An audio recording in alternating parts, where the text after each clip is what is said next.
Merci. Le panafricanisme n'est pas né, n'est pas mort et ne renaît pas de ses cendres.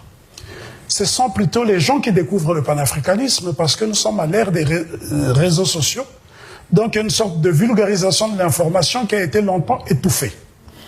On ne peut pas parler de renaissance africaine et de l'excellence noire sans parler de panafricanisme. Parce que le panafricanisme, c'est la première expression de l'excellence nègre depuis que l'Afrique a perdu l'initiative historique. Le panafricanisme est le seul courant idéologique qui a été pratiqué avant d'être conceptualisé. La première manifestation du panafricanisme, c'est le début du XVIIe siècle au Brésil, avec la création du Quilombo de Palmarès. C'est le premier État noir indépendant créé par des Africains qui ont été chosifiés. Ce qu'on appelle un Quilombo. Les Quilombos existent encore dans les 3 Congos. Angola, RDC, Congo-Brazzaville.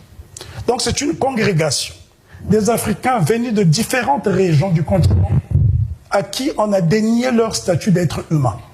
C'est-à-dire qu'on leur a dépouillé de ce qui est essentiel, la qualité humaine.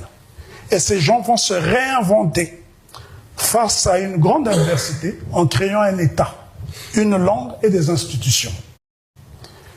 Qui est à l'origine de cette renaissance, ce début de renaissance? C'est Nganga Zumba, qui était originaire d'Angola, donc faisant partie du royaume Congo, qui va rassembler ses frères de race autour d'une spiritualité qu'on appelle le Kingunza. Mais parmi ces Africains, tous n'ont pas les mêmes origines. On a des Yoruba, on a des Congo, on a des Mandingues, on a des Bamileke, on a des Bassa, on a des Zoulous. Et ils ont réussi à créer un État qui a duré quasiment un siècle, qui sera détruit en 1895 avec la mort d'une figure emblématique dont on ne parle pas assez souvent. C'est Zumbi des Palmarès.